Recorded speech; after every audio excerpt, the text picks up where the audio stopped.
اللہ جل جلالہ سورۃ النساء کے اندر فرماتے ہیں، پس نکاح کرو تم ان عورتوں سے جو تمہیں اچھی لگیں، پسند آئیں، کسی بھی مصلحت سے مناسب لگیں، دو دو سے، تین تین سے، چار چار سے، اور تمہیں خوف یعنی زن غالب ہو کہ تم عدل نہ کر سکو گے تو صرف ایک سے نکاح کرو، یا اگر دیکھو کہ ایک کے حقوق بھی ادا نہ ہو سکیں گے تو ان باندیوں پر اکتفا کرو جن کے تم مالک ہو۔ اس بات میں یعنی ایک بیوی پر اکتفا کی صورت میں یا سرے سے نکاح ہی نہ کرنے میں ناانصافی نہ ہونے کی توقع قریب تر ہے۔ قرآن مجید کی اس آیت سے معلوم ہوا کہ ایک بیوی یا ایک سے زیادہ بیویاں اس شخص کے لیے رکھنا حرام ہے جسے اپنے بارے میں غالب گمان ہو کہ وہ ان کے ساتھ عدل کا معاملہ نہیں کر سکے گا۔ اور فقہائے کرام کی تشریحات سے معلوم ہوتا ہے کہ عدل کا مطلب یہ ہے کہ کسی بیوی پر ظلم نہ ہو، یعنی اس کے حقوق واجبہ میں کوتاہی نہ ہو۔ پس بیوی ایک ہو، ایک سے زیادہ، اس کے حقوق واجبہ کی ادائیگی ضروری ہے، یعنی اس کے ساتھ ظلم سے بچتے ہوئے عدل والا معاملہ ضروری ہے۔ زیادہ بیویاں ہونے کی صورت میں بعض چیزیں ایسی ہیں کہ ان میں بیویوں کے درمیان برابری نہ کرنا بھی شرعاً ظلم کے مترادف ہے، لہٰذا جس شخص کو غالب گمان ہو کہ وہ ان معاملات میں بیویوں کے درمیان برابری والا معاملہ نہیں رکھ سکے گا، اس کے لیے زیادہ بیویاں رکھنا حرام ہے۔ ایک بیوی کے حقوق واجبہ کو ہمارے عرف میں نان و نفقے سے تعبیر کیا جاتا ہے۔ ان حقوق کا ذکر ایک سے زیادہ بیویوں کے حقوق کے بارے میں ہے، اس لیے اس سے مستقل عنوان کے تحت ذکر کرنے کی ضرورت نہیں۔ اس تفصیل کے بعد یہ سمجھے کہ متعدد بیویاں رکھنے کی صورت میں تین چیزوں میں برابری ضروری ہے، جن میں دو چیزیں تو ایسی ہے کہ ان میں مکمل برابری بہرحال واجب ہے۔ وہ تین چیزیں ہیں، پہلی یعنی اضافی تحفے تحائف، یعنی ضروری نان نفقے سے ہٹ کر وہ اضافی جیب خرچ یا اضافی کپڑے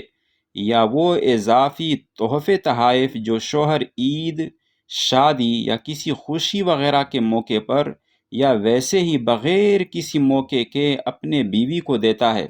ضروری نان و نفقے سے ہٹ کر یا اضافی جیب خرچ، تحائف یا ملبوسات وغیرہ بجائے خود تو شوہر پر واجب نہیں، لیکن اگر کسی نے اپنی دو بیویوں میں سے کسی بیوی کو ایسے تحائف دیے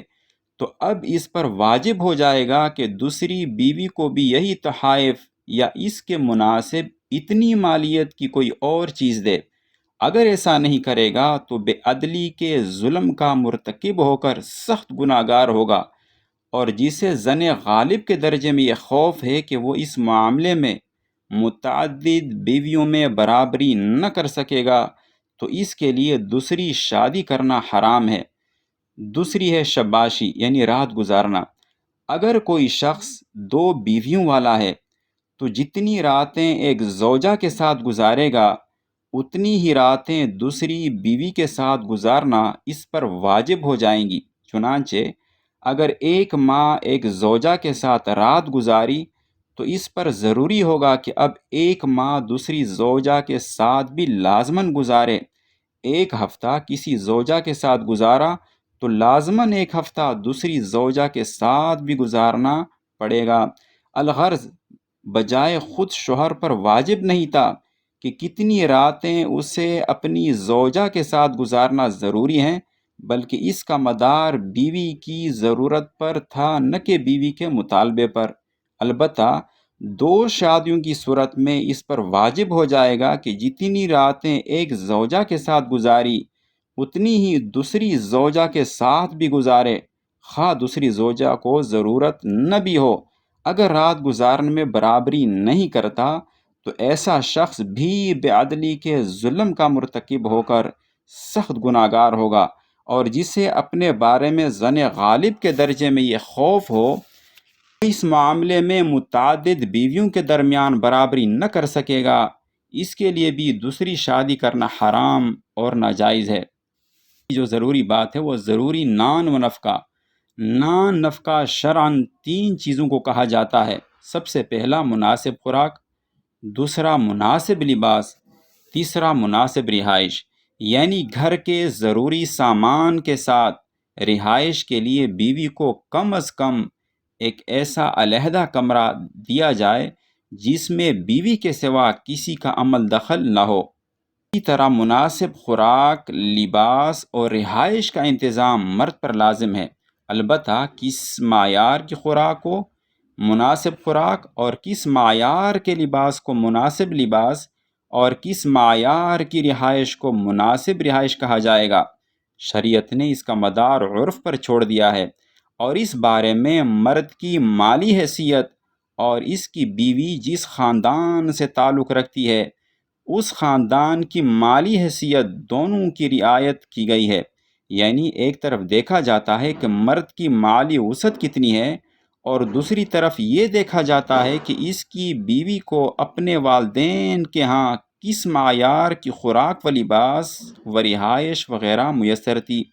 ان دونوں باتوں کو مد نظر رکھ کر مناسب خوراک، مناسب لباس اور مناسب رہائش کا تعین کیا جاتا ہے۔ اس نان نفقے میں مکمل برابری اس صورت میں واجب ہے کہ جب کسی کی متعدد بیویوں میں سے ہر ایک بیوی نکاح سے پہلے جس خاندان سے تعلق رکھتی تھی وہ خاندان مالی حیثیتوں میں برابر یا قریب ہوں۔ بس اگر کسی شخص کی ایک بیوی بہت مالدار خاندان سے تعلق رکھتی تھی کہ مثلاً جس نے اپنے والدین کے ہاں کھانے میں کبھی دال کی صورت بھی نہ دیکھی ہو، ہمیشہ پیزا اور برگر کھایا ہو، ایئر کنڈیشن کمروں کے بغیر وقت نہ گزارا ہو، اور دوسری بیوی مالی لحاظ سے متوسط گھرانے سے تعلق رکھتی تھی جو کبھی دال، کبھی سبزی اور کبھی گوشت کھایا کرتی تھی اور پنکھے پر گزارا کرتی تھی، اور تیسری بیوی ایسے غریب خاندان سے تعلق رکھتی تھی جنہیں کھانے میں دال بھی بمشکل میسر ہوتی تھی اور پرسکون نیند کے لیے پنکھا بھی میسر نہ تھا، تو ایسے شخص پر ان تینوں بیویوں میں مثلاً خوراک اور رہائش کے معیار کے معاملے میں برابری ضروری نہیں، بلکہ ایسے شخص کو مالدار گھرانے سے تعلق رکھنے والی بیوی کے حق میں خوراک اور رہائش کا معیار اونچا رکھنا پڑے گا، کیونکہ ایسی بیوی کو غریبوں والی خوراک یا رہائش پر مجبور کرنا اس پر ظلم اور اس کی حق تلفی ہے۔ باقی اشیاء کے معیار کو اس پر قیاس